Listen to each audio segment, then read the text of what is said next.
પ્રસાદ સ્વામી મહારાજની જય જય જય. પ્રગટ ગુરુ હરિદાસ અનુદાસ પ્રબોધ જીવનદાસની જય જય જય. હરિપ્રબોધમ પરિવારની જય જય જય. હરિપ્રબોધમ યુવા મહોત્સવની જય જય જય.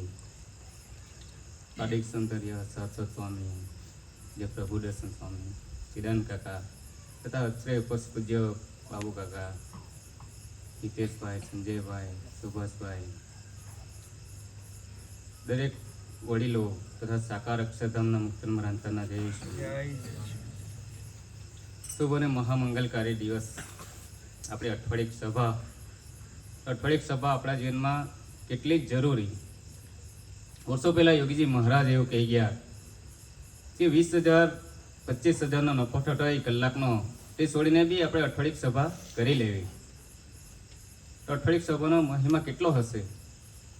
એથી વિશેષ સ્વામીજી કીધું કે જે વ્યક્તિ બાપાની આજ્ઞાથી સિન્સિયરલી અઠવાડિક સભા ભરતો હશે, ભગવાન એની સાથે ના રહેવું હોય ને તો બી એમની સાથે રહેવું પડે.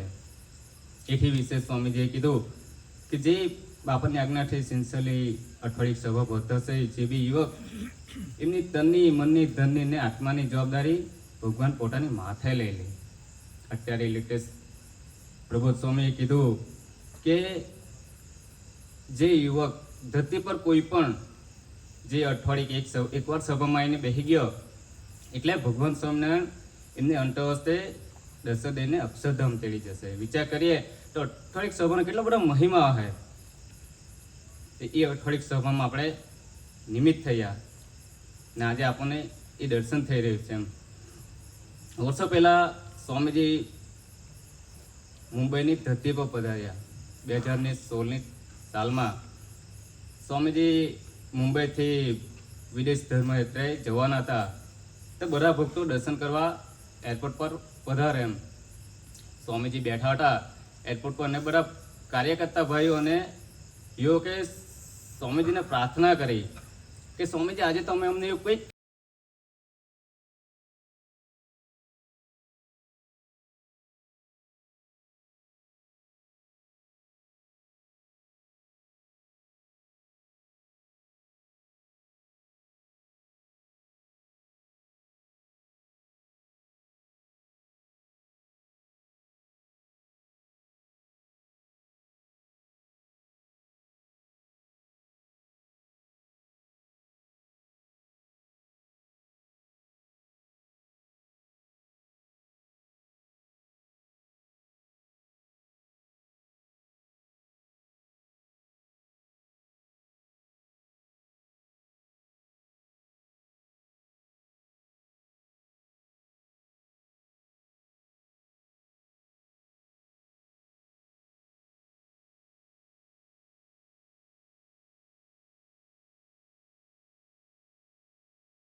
મહારાજ અમે તો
કે વરસ થાય એટલે એ ગઢડા પરોટભાઈએ કીધું કે મહારાજ, બે હાથ જોડીને કીધું કે મહારાજ, અત્યાર સુધી તો અમે બૈરાને પોયરાના ગોલા જ હતા, પણ હવે તમે રાજી થતા તો એમના બી ગોલા થવા તૈયાર છે. વિચાર કરીએ એ માણાના મડકામાં આવ્યા પરોટભાઈ. આપણે કેટલા બધા ભાગ્યશાળી કે આપણને આવા અઠવાડિક સભામાં આવીએ તો આપણને આવા ભક્તોના ગુણોના દર્શન થાય. આપણે નિરંતર આવા પ્રસંગોમાં આપણે ડૂબેલા રહીએ, આવા એકાંતિક ભક્તોના પ્રસંગોમાં ડૂબેલા તો આપણા જીવનમાં ગમે તેટલી આધિ વ્યાધિની ઉપાધિ આવે, આપણને પ્રસંગો ના લાગે. એ આધિ વ્યાધિની ઉપાધિ આપણને ના લાગે તો આપણે આવા એકાંતિક ભક્તો તરફ નજર રહેતો. દેવજી ભગતની વાત કરીએ તો દેવજી ભગત એટલે નિષ્ઠાવાન ભગત હતા. એકવાર મહારાજે પત્ર લખ્યો કે અમે તમારી ઘરે થાળ કરવા આવ્યા છે. અત્યારે ટેકનોલોજી જમાના નહીં એટલે આજે પત્ર લખ્યો કદાચ 2 દિવસ પછી જઈને પહોંચે. એટલે 2 દિવસ થયા અને દેવજી ભગતને પત્ર મળ્યો અને મહારાજ 2 દિવસ પછી એમને ઘરે થાળ કરવા જવાના. દેવજી ભગતે સરસ તૈયારી કરી દીધી, બધા થાળ ગોઠવાઈ ગયો. મહારાજે લીલા કરી કે એમની પત્નીને જ ધામમાં લઈ લીધા. હવે વિચાર કરે કે મહારાજ એ નીનપુરના દેવજી ભગત એટલે નીનપુરની નજીક આવી ગયેલા મહારાજ.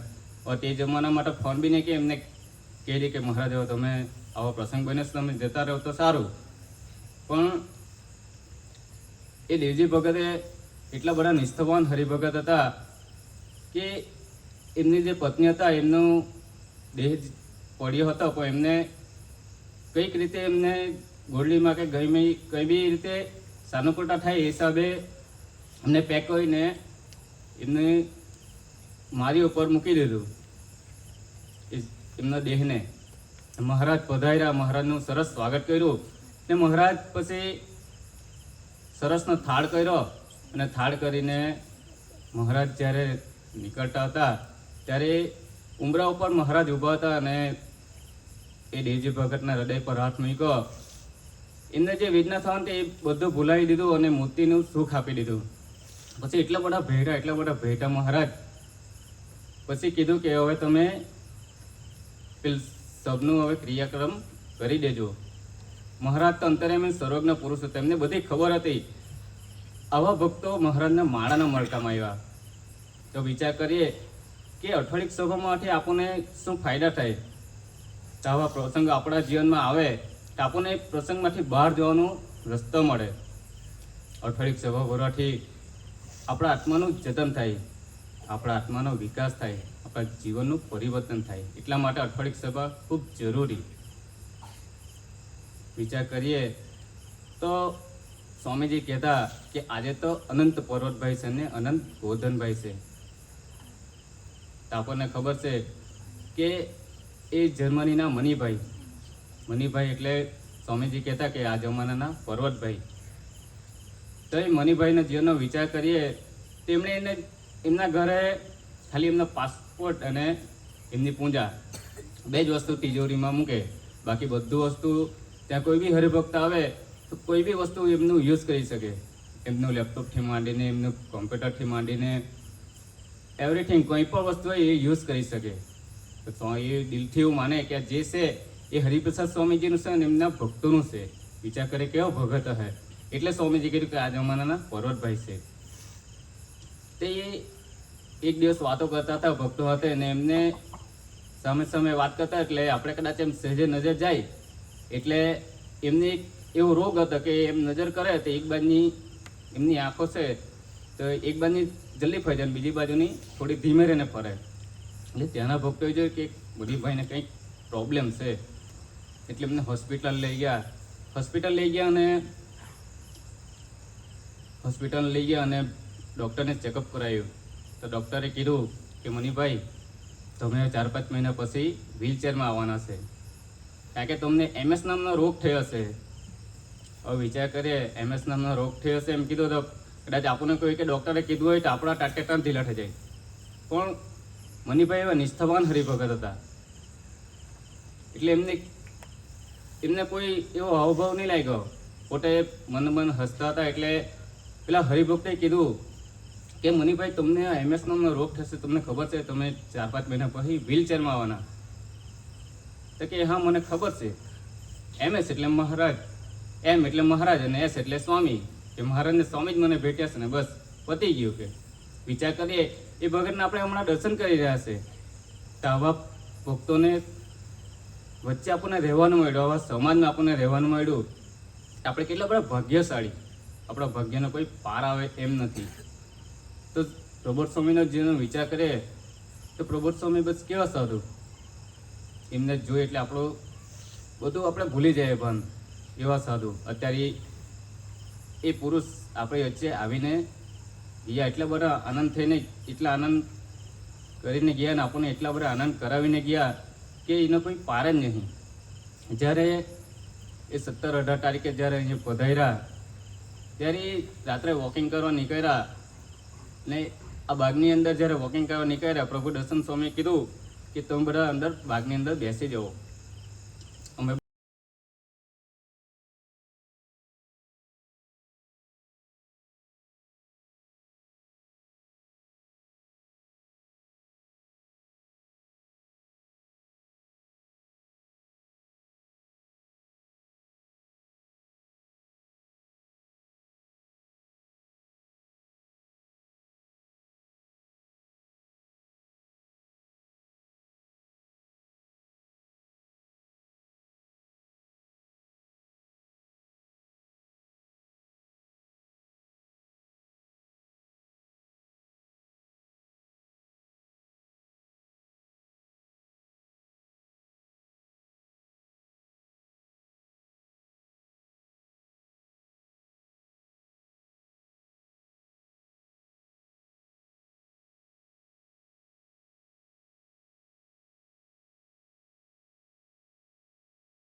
કે દયાળુ વાઈફ તમારા દર્શન કરવા છે ને તમે દર્શન આપો તો સારું. ભાઈ બી પ્રાર્થના કરતા હતા કે બેનને દર્શન કરવા છે. જેવા સ્વામીજી અમારે હૃદયમાં આવ્યા એટલે ઇન્સ્ટન્ટ એ ટાવર આવી ગયા અને એ નેટ આવી ગયો અને સીધો વિડીયો કોલ જીગાભાઈ પરથી કરી નાખ્યો જીગાભાઈએ. ને તમે માનો ને 5 મિનિટ થોડી એ પ્રભુના વોકિંગના દર્શન કરાવ્યા. પછી જતી રહ્યું. પછી ગંડીને બહાર કદાચ નીકળે ને એમનો ટાવર આવ્યો હોય પછી જીગાભાઈ બેલા છે. આવો અનુભવ પ્રબોધ સ્વામીએ કરાવ્યો એમ. તો આપણે એ પુરુષને રાજી કરવાના છે. એ પુરુષને સ્વામીજી આપણા માટે ધરતી પર લાવ્યા. એમને શું ગમે બસ તો આપણને એમને ગમે છે જીવનમાં 2 સારા સાધુ અને 2 સારા 4 સારા હરિભગત.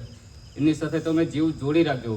એક જ વાત કરે કે તમારે જો રાજી કરવું હોય તો જીવનમાં 2 સારા સાધુ અને 4 સારા હરિભક્ત સાથે જીવ જોડવા જ પડે. આપણને તો એવા ભગવતી માવતર આપી દીધા છે